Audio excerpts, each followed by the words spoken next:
Ladies and gentlemen, welcome to week 8 of the NFL 2025-2026 season. And that is the 8th episode of Pepe's Parlay, where we give you our picks for the slate. We do Thursday night football, early slate Sunday, late slate Sunday, Sunday night football, and of course, one of the two Monday night football games, if there happens to be two. We had two this week. But to start this week's episode, I want to start off by congratulating my Toronto Blue Jays for making it to the World Series and a very exciting series, beating the Seattle Mariners. Fabulous young team, by the way. Really, really enjoyed that series. Loved that baseball playoff atmosphere that you had in both cities. Both Seattle and Toronto have very passionate fans. Nice to see some of I hate to say call Toronto a tier 2 market, but in the MLB world, it's not the Yankees, it's not the Red Sox, it's not the Dodgers, that we saw winning, or obviously we saw the Dodgers win and make it to the World Series, but you got a little bit of a David and Goliath World Series coming up with Shohei and the Dodgers playing against Vladdy and, of course, Springer and the Toronto Blue Jays. So I want to start off by showing you a couple of, those of you who know me know that I'm a big card collector. I got two really special cards from the PC that I thought were relevant to show off today. This is a really lovely Vladimir Guerrero red of 5 card.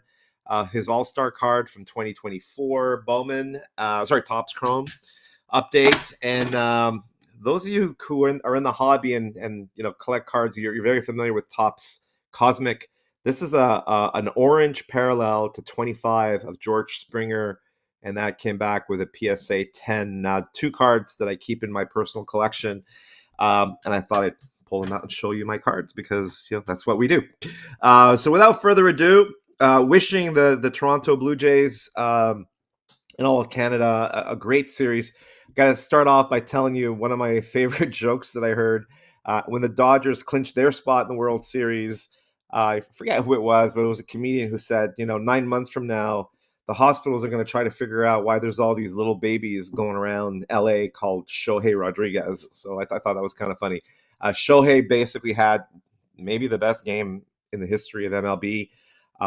Pitching 6 innings, striking out 10, hitting 3 home runs in the playoffs to get to the World Series. I mean, you can't really make the stuff up. But hey, we got our share of stars up in Toronto as well, and should be a fun series. I'm hoping it goes 6 or 7 games. I was listening to Burnsy and Will Clark last night on Deuces Wild, previewing the series. One of the biggest advantages I think Toronto has is they went 7 and they're jumping into the series on Friday. The Dodgers have been off for quite some time, so Thrill is suggesting that there's a little bit of a momentum advantage for the Jays. If the Jays can at least win that first game at home, it kind of sets the table to a longer series. Remember the Jays lost their first 2 games to Seattle as well. So anyway, I'm here to talk football, not baseball, but it would be crazy for me not to mention the Jays, and really excited for this World Series. It should be a fun one. Make sure you tune in to Eric Burns and to Will Clark on their weekly show, Deuces Wild, which is every Tuesday. I'm actually going to be seeing Burnsy in Vegas, flying out tonight. So I'll find out. We might be doing some more shows in between then, with the World Series coming up. So let's start off with week 8 and see how we did. You remember, like in week 6, it was our terrible week. We actually did horribly. We're looking to bounce back in week 7. And here's a summary of what we were focusing on. We were actually looking at the injuries, which keep piling up over and over every week. Key personnel. We're seeing quarterbacks, running backs, big wide receivers going down left, right, and center. Teams are being decimated with injuries. So you have to take that into consideration. Then you have the teams that have positive momentum.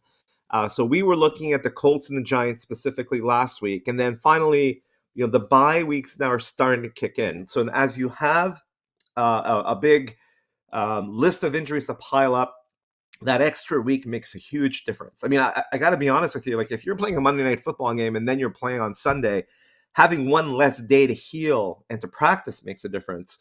When you're given that extra week to recover and to bounce back, that plays a big factor. So that's kind of like what we looked at last week. And let's see how we did. So first off, Bengals and over the Pittsburgh Steelers and an over, and yeah, we had 2 units on the teaser. And if you remember, I called the Pittsburgh Steelers a fraudulent team. I basically said that don't be surprised if the Bengals win outright. And what happened in a very exciting game? Joe Flacco in a battle of the old guys beats out Aaron Rodgers, and the Steelers and the Bengals not only covered in our teaser, but won outright. So shout out to those folks. I actually had a little bit of money on the money line on the Bengals as well. I wish I had listened to my gut and put a little bit more on there. But we started off Thursday Night Football uh, in the win column. And by the way, we are now 6-1 on Thursday Night Football picks. So that's been our best bet so far. We're doing way better on teasers than we are on the parlays, which is normal because the odds obviously favor us in that. The two parlays that we played, we had the Patriots, the Panthers, and the New Orleans Saints. For whatever reason, I felt the Saints could cover a big number, but they were horrible. We'll talk a little bit about that. We'll talk about the top teams and the bottom teams in a second. So nailed the Pats, who are, maybe the best team in the AFC East. I know that the Bills fans might argue that, but Bills have lost 2 in a row, and the Patriots are, now one game ahead going into this week with the Bills having been on a bye. Carolina Panthers looked really good, won again and covered, and then the Saints, unfortunately, just got absolutely trounced. So I was hoping for the backdoor cover, but that unfortunately didn't come through. Our second game, that Giants Denver Broncos game. I mean, the Giants should have won that game. The worst blow up of any game in the history of the 1,062 NFL games that we've seen this year. Shout out to the Denver Broncos for getting the win, but the Giants still covered. So, I think it was a 3.5 point line, and then the Giants lost by 1, missing 2 PATs, like heartbreaking loss for the Giants fans out there. But how exciting are Jackson Dart and Scottaboo there in New York? So the Giants have a lot of reasons to be optimistic, but a tough loss. The Colts, I mean, 2 teams I've been talking a lot about, Indianapolis Colts and the Buccaneers. Colts win again comfortably. They're looking really solid. And then the Commanders, that Commanders game, this is the closest we came to winning another parlay. That injury bug we talked about, they were missing so many players. Debo was missing as well. Daniels goes down as well in the middle of the game. Mariota is a pretty serviceable backup quarterback, but the people around him just fell apart, unfortunately. So we came up on short on the Commanders game, unfortunately. Then we had the Falcons in the over. So we have Atlanta flying into the Niners stadium in Santa Clara, and they looked really good in week 6. And then I just thought, and I'm going on the injury bug has to catch up to you eventually. And look, my hat goes off to the Niners organization. They won it by grinding it out. I really felt that the injuries, especially on the defensive side of the ball, were going to be too much for the Niners to overcome with a pretty young and exciting offense with the Falcons. But man, the Niners system was incredible. They put crazy pressure on Penix, and the Niners ended up pulling it off. So we were way off on the Falcons and way off on the over. And our thesis was if Atlanta was going to win, they were going to score points against a tough defense that's hurt due to injuries. Basically, for the Niners to win, they needed to pull off a defensive masterpiece, and they did. So they've got probably one of the best defensive coordinators in the NFL. You can argue the best defensive coordinator with Saleh, and he came through. The system came through. And then finally, we had the Texans in an under in a teaser.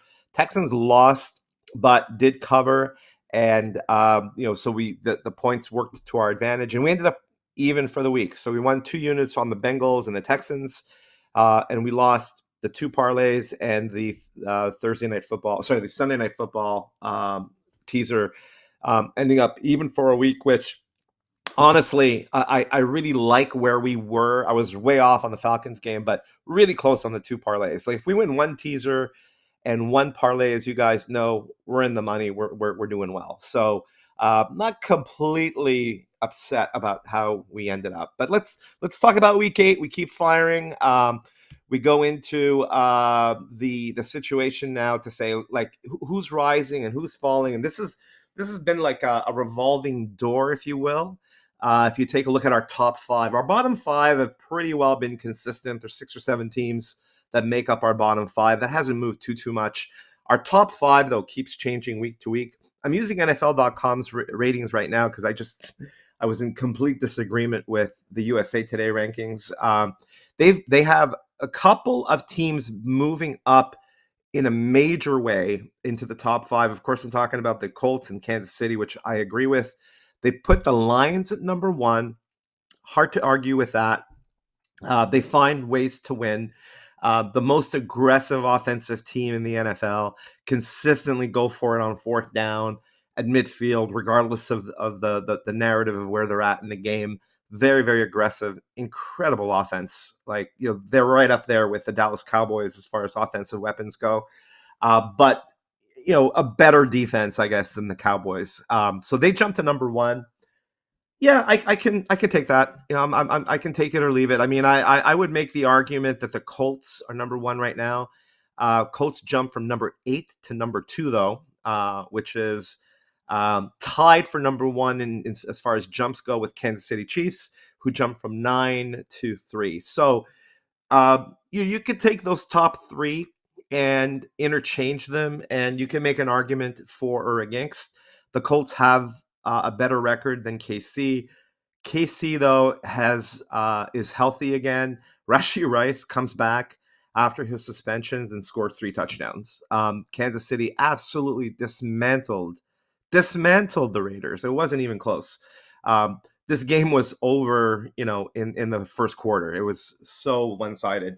And just if the Kansas City Chiefs maintain this level of health, they're on a mission. They're just playing so well right now.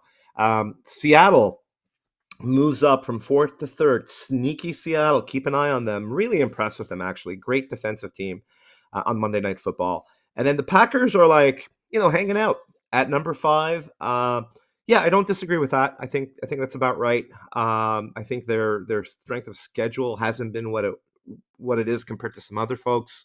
Certainly didn't have the challenging travel schedule of Kansas City, having to fly to Brazil. We've talked about that in the past. Don't completely disagree with the Packers there. If we move on to look at the bottom 5, not as much movement there. The Saints moved from 31st to 28th. The Raiders, dropped a spot from 28th to 29th. My poor Miami Dolphins and Tua turned the ball over. Is now down to 30th spot, dropped a spot, but they're basically bottom 5. Waller, their tight end, just got put back on the IR. So Tua, not only does he not have Cheetah, Tyreek Hill to pass the ball to, but he loses his starting tight end as well. And Achane, from a fantasy football perspective, continues to produce. But this offense is becoming more and more one-dimensional. So unfortunately for the Finns, we're talking about how long does McDaniel hold on to his job, and will they get the number 1 draft pick this year? That's where we're at, unfortunately, with the Finns. The Titans are the Titans. They took a big drop again to 31st place. I really, really like Cam Ward. I think he's going to be a great quarterback, but I do not agree with taking these first-round picks and putting them out there and trying to create a winning team, especially with a Titans team that's rebuilding right now, and with no offensive line to be seen. And then the Jets are the Jets. The Jets were 32nd in a 32-team league, and they couldn't drop any lower. The only team that has yet to win a game at 0-7. So the big question with the Jets is, will they win a game this year? So let's see. Let's see how everything progresses.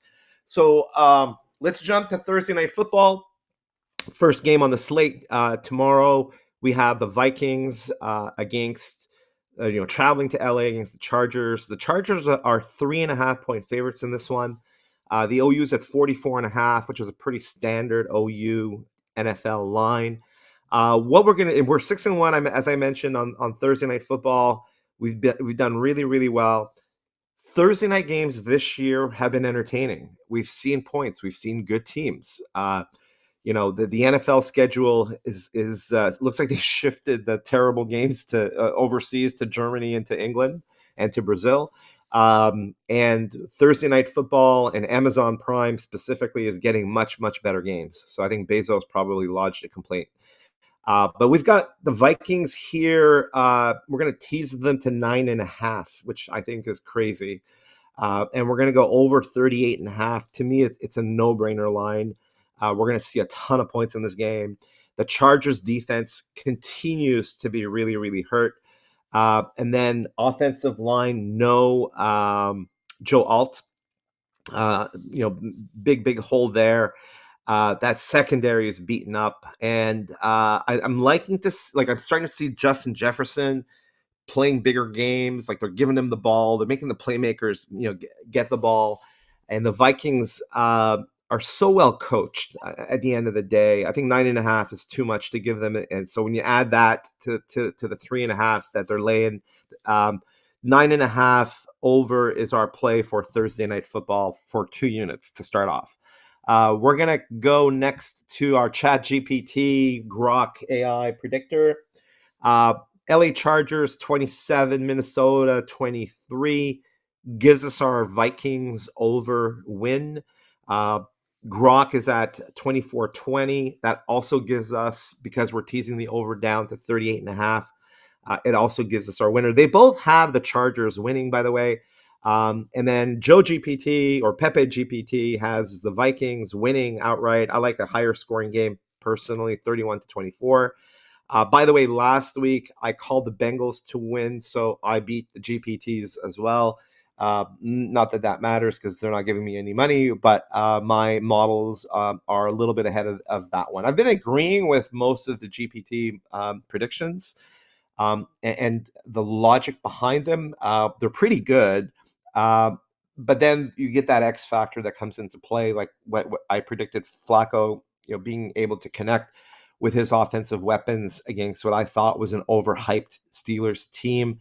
The AI models are not taking that into consideration. Thank God. There's still hope for us humans, right?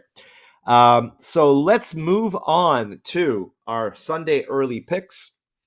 We've got a pretty interesting slate here, and you're going to look at a few patterns. We've got 2 teams coming off buys, and I have 2 different results here. The first one, the Chicago Bears. Are the Chicago Bears good? I mean, if you actually look at their record, they've lost a couple of close games. I think they're better than the record indicates. Caleb Williams is starting to get into his groove. You got that extra, you got to give these young quarterbacks some time, right? And that experience is starting to pay off. And so they're traveling to Baltimore. The Ravens are having a disastrous season, absolutely horrible season. We've got a banged up team, a banged up Ravens who really, really needed this bye. The argument could be Ravens are desperate, coming off the bye, and they're going to destroy the Bears. I think the Bears are competitive. I'm going to take 6.5 points plus the Bears. I think it's going to be close. I don't think the Bears are going to win, but I think they cover. So I just think it's too much to give to the Ravens to cover in this particular game. Then we go to one of the hottest teams in the NFL, the Patriots. When are we going to see the Patriots in that top 5, by the way? They're definitely top 10 right now. If you see another situation where the Patriots go to 5-2, in which I fully expect them to do this week, and somehow the Bills lose, and they're alone in the AFC, maybe they make the top 5, but at some point you got to give this Patriots team some respect. Drake May has been a fabulous quarterback. He, again, young quarterback, giving him his reps. We saw flashes of brilliance last year, and now he's coming into his own, right? Give the young quarterback some reps. Um, Cleveland Browns coming off a big win against my Miami Dolphins in was a cold game, a wet game, a windy game against the worst run defense in the league with the Dolphins. They were able to run at will against the Finns. I fully expect a completely different script here. The Browns go back to reality. The Patriots cover easily at home against the Browns at -6.5. I like this to be a 10, 12-point game in favor of the Patriots. Then we have the Buffalo Bills coming off a bye, lost two in a row, and they're playing against a really exciting and surprising Carolina Panthers team. But that injury bug is starting to hit again. Bryce Young is not playing for Carolina. And if you combine that with the fact that the Bills are a really tough, competitive organization, lost a tough one before the bye, they're going to come back strong. So I expect the Bills to show no mercy, and I expect the Panthers, which are right now a 500 team. They were a horrible team last year. They're going to be respectable. Are they going to finish 7-10, 8-9 this year? I could see that. I can definitely see that. But they're not in a position to beat an elite team. I think the Bills need to keep pace as well. They've had 2 weeks to look at that standing and to see that they're tied with the Patriots in the AFC East. I expect the Bills to come back and win comfortably in a blowout. And that's the end of our first parlay. Then we go to the afternoon slate, and we've got the Tampa Bay Buccaneers, who, again, man, holy injuries, Batman. This is a team that came off another loss. Evans broke his clavicle, I believe, which is horrible. He breaks his streak of a number of seasons with at least 1,000 yards in receiving yards. And just Mayfield has had an incredible season without Bucky Irving, his starting running back, without his star wide receivers. But this team's built different. I really, really like the Bucs to bounce back, regardless of a few key injuries. Still have their quarterback there in Mayfield, Baker Mayfield, to trounce the New Orleans Saints, who are really, really bad. And the Bucs defense will be able to stop Kamara. You talk about a one-dimensional team, and I expect the Bucs to cover easily, -3.5. That we go to Dallas. Dallas playing Denver. Denver coming back, that huge comeback against the Giants. They get to play against another NFC West team. Sorry, NFC Central, I guess. So Dallas plays the Broncos in Denver, and comes into this game with a number one offense. And people are talking about Dak Prescott being the comeback player of the game. Danny Dimes, and we're going to talk about the Colts in a second. Those are the two names we're hearing a lot about. But the numbers that Dak is putting up is absolutely insane. He's got CeeDee Lamb back. He's got all of his offensive weapons, and in a very high scoring game. I actually, I haven't been playing the overs. I've been just playing the games against the spread. I probably like the over better in this game, to be honest with you. But I'll take the 3.5 points, and I'll take Dallas, even though they're on the road. I think they'll be able to score points.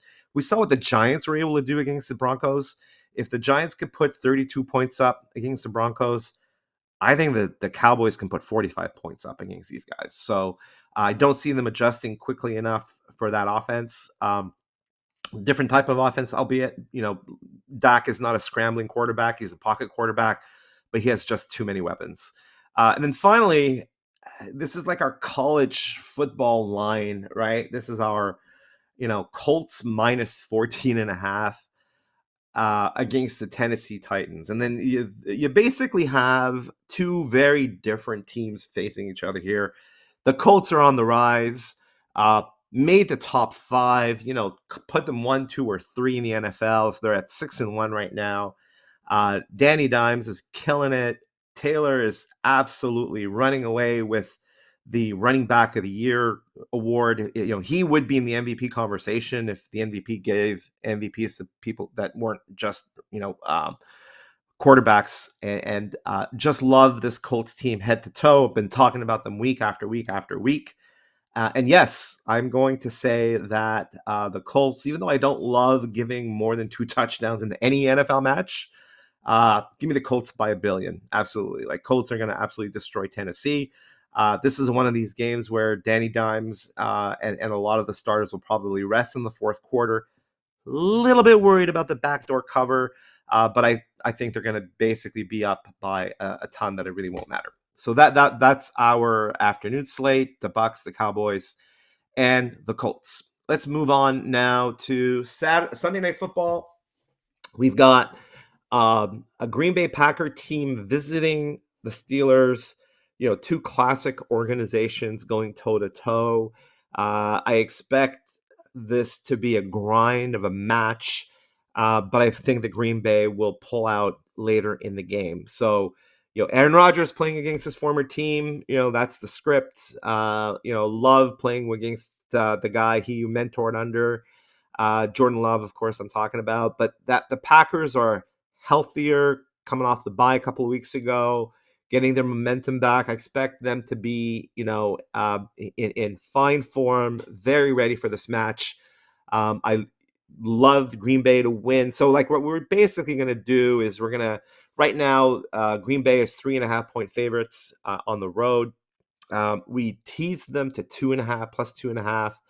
And we like the over 38.5. Both these quarterbacks are going to put on a show. So I wouldn't mind taking a look at the over on this game as well. Should be a fun Sunday Night Football game. Then we go to a game that I like less for two reasons. I mean, number one, the Commanders, it's been confirmed that Daniels is not playing. So you got Mariota, who's, again, a very serviceable backup quarterback, and he's going to be ready to take over that offense. But so many people injured. And so, who's he going to pass the ball to? That's part of the problem. And you're playing a Kansas City Chiefs team that is on fire right now. They have complete command and control. Now, the Commanders are way, way better than the Raiders. I expect the Commanders to try to keep this game close. And this is where I had my issue with the 10.5. So we're going to tease into 16.5. Are the Chiefs going to win? Yeah, I think so. You combine the injuries as well as the momentum that Kansas City has right now playing at home. I really like the Commanders to keep it close. I mean, 10.5, even before the teaser, is a lot. I suspect that we're going to see Washington keep it under 16.5, which is 3 scores. And then what I'm going to do here is I'm going to go under 53.5. 47.5 is a lot of points. If Kansas City ends up, taking an early lead, I don't see them pounding like they did against Seattle. I do expect Washington to get some points. This could end up being like a 28-10 or 24-13 type game. So 53.5 is a lot of points. So we're going to go Washington plus 16.5 with the under for our Monday Night Football pick. And that's going to be good for 2 units as well. Let's move on to our summary as we wrap up today's show. We've got the Vikings on Thursday Night Football in a teaser in the over for 2 units. The Bears, the Pats, the Bills in our first parlay. The Bucks, the Cowboys, and the Colts in our second parlay. The Packers in the over in our Sunday Night Football teaser against the Steelers. And the Commanders with 16.5 points to try to keep it under 3 scores. That's the ask here to my Washington fans. And I just think the Commanders are good enough to keep it under that. I think their defense is way better than the Raiders. And Kansas City will win, but it won't be as easy as when they beat the Raiders, a 2-unit teaser. What we're really focusing on is our bounce backs, our Bills and our Bucks. Which I'll probably be playing on our own, separately. Burns and I always play the Bills regardless. The momentum plays, the Colts and the Patriots, they are hot. You could put Kansas City in that category. I just don't like laying 10.5 points with the Chiefs. And then finally, the Bills coming off that bye. The Ravens are coming off the bye as well, but I just feel like the Bills are in contention. The Ravens are a little bit out of it. So they'll be facing a much easier team as well coming off that bye. So that does it for our show for this week, folks. Remember, if you can watch our show on our YouTube channel.